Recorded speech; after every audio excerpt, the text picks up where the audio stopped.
रायगड जिल्ह्यातील श्रीवर्धन नगर परिषद निवडणुकीत राष्ट्रीय काँग्रेस पक्ष व शिवसेना उद्धव बाळासाहेब ठाकरे गटाचे आघाडीचे तरुण तडफदार उच्च शिक्षित व सर्वसामान्यांचे आधारस्तंभ नगराध्यक्षपदाचे उमेदवार ॲडव्होकेट अतुल चौगुले धनशक्ती विरुद्ध जनशक्ती असा सामना रंगणार असून श्रीवर्धनच्या जनतेच्या आशीर्वादाने मोठ्या मताधिक्याने सर्व उमेदवार विजयी होतील असा विश्वास काँग्रेस नेते राजाभाऊ ठाकूर यांनी व्यक्त केला।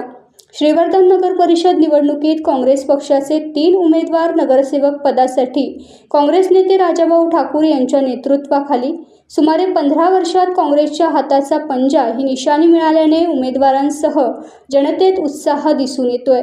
काँग्रेस नेते व लोकसभेतील विरोधी पक्षनेते खासदार राहुल गांधी, महाराष्ट्र प्रदेश काँग्रेस अध्यक्ष हर्षवर्धन सपकाळ, माजी मुख्यमंत्री व शिवसेना नेते उद्धव ठाकरे व आघाडीचे सर्व पदाधिकारी, महत्त्वाचे म्हणजे माजी मुख्यमंत्री AR अंतुले साहेब, काँग्रेस नेते माजी आमदार मधुकर ठाकूर यांना अभिवादन केले। या श्रीवर्धनचा एक भूमिपुत्र आहे, एका शिक्षकाचा मुलगा आहे आणि त्यांनी शाळा बघता त्याच्या वडिलांनी संस्कार दिले आयुष्यात। बाकी पैशाला पैसे आम्हाला तर वडिलांनी जे संस्कार दिलेत ना त्या संस्कारावर जगतोय। कारण ज्या ज्या ठिकाणी जातोय ना प्रचाराला 5 जण असतात माझ्यासोबत, 5 जण फक्त ज्या ज्या ठिकाणी प्रचाराला जातोय ना त्या त्या ठिकाणी लोक साखर देतात माझ्या हातावरती, माझ्या वडिलांचं नाव टाकतात।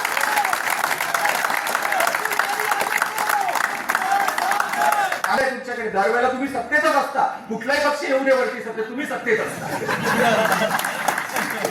अशा वेळेला का नाही तुम्ही मुलांना रोजगार दिला? आणि ह्या गोष्टी मी काय असं म्हणत नाही मोठ्या मोठ्या इंडस्ट्री जाण्याच्या असं म्हणत नाही, पण छोटे छोटे उद्योग का नाही आपल्याकडे सुरू झाले? मी या ठिकाणी अभिवचन देतो की जर का महाविकास आघाडीचं जर का शासन किंवा सत्ता या श्रीवर्धन नगर परिषदेमध्ये आली तर आमचा पहिला प्रयत्न प्रत्येक व्यक्तीच्या हाताला रोजगार देण्याचा असेल। मंत्री तुमच्या गाडीत घुसत असेल, मी तुम्हाला घाबरवत असेल, तुम्हाला धमकावत असेल तर ही गोष्ट योग्य आहे का? कारण लाजा वाटल्या पाहिजे तुम्हाला एवढ्या वर्ष सत्ता उपभोगता काय तुम्ही केलं? कसले दिवे लावले?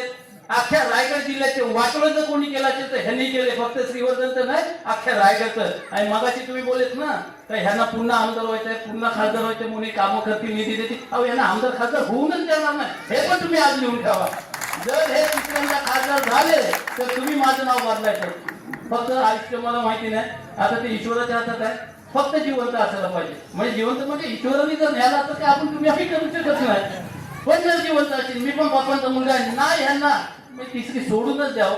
हे झाले कोणाच्या जीवावर पहिले खासदार जे केंद्रामध्ये केंद्रीय मंत्री राहिले, महाराष्ट्र राज्याचे मुख्यमंत्री राहिले, ज्यांनी आपल्या रायगडचे खासदार म्हणून त्यांनी काम केलं आणि आपल्या सर्व जिल्ह्यांना अलिबाग असेल, अलिबागपासून मुरुड असेल, मुरुडवरून आपला तळा तालुका किंवा ह्या ज्या सर्व तालुक्यांना आंबेडकर पूल असेल ज्यांनी जोडले त्या अंतुले साहेबांची त्यांना वंदन करतो। आणि व्यासपीठावर आपल्यामध्ये बसलेले आपल्या श्रीवर्धन नगरीचे भावी नगराध्यक्ष अतुलदादा चौगुले यांना आपल्या सर्वांच्या वतीने शुभेच्छा देतो। आता मगाशी बोलताना मला वाटतं अतुल भाऊ तुम्हीच बोलले, त्या पत्रकारांनी विचारलं तर कोणीतरी विचारलं बाबा स्टार प्रचारक वगैरे आणायला पाहिजे होते। बऱ्याच वेळेला आपल्याला गरज लागत नाही, पण मला थोडं हसायला येत होतं। या शालमबाईंना महाराष्ट्रामध्ये स्टार प्रचारकच बनवलेलं आहे। आता ठीक आहे, त्याला इथलं काय कळतंय काय नाही ती वेगळी गोष्ट आहे, पण तो ऍक्च्युअली महाराष्ट्र राज्याचा म्हणजे आमच्या काँग्रेस पार्टीने त्याला स्टार प्रचारक बनवलं आणि त्याने म्हटलंय।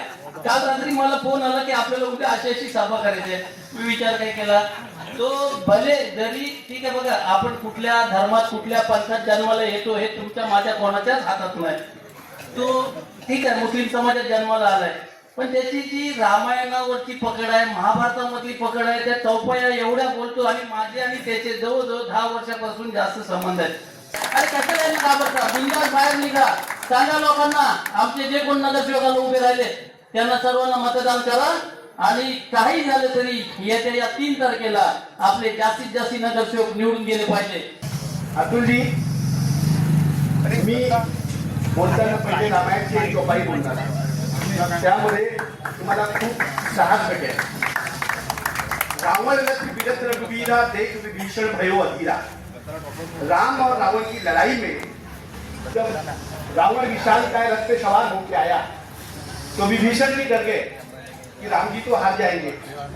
भगवान को भगवान थे, उन्होंने विभीषण के चेहरे को पहचाना और बोला विभीषण डरो मत, मैं जमीन पे हूं, मैं सच्चाई पे हूं, वो झूठ पे है इसलिए ऊंचाई पे है। तो मैं आप लोगों को बताना चाहता हूँ, ये जो जमीन पे लोग हैं ये सच्चे लोग हैं, ये राम भक्त हैं, ये जीतेंगे।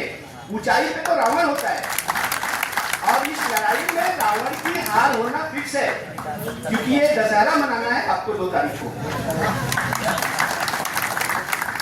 मगाशी बसलो होतो मी ऐकलं, कोणी म्हटलं की काही लोकांनी सोडून गेले, घाबरतात। जो डरते हैं, जो घबरते हैं, जो छोड़ के गए वाक्य नहीं थे, वो जाने वाले लोग थे। और किसी के जाने से कांग्रेस या शिवसेना की विचारधारा को जिन लोगों ने छोड़ के वहां गए, वो कभी कांग्रेसी नहीं थे, वो कभी शिवसैनिक नहीं थे।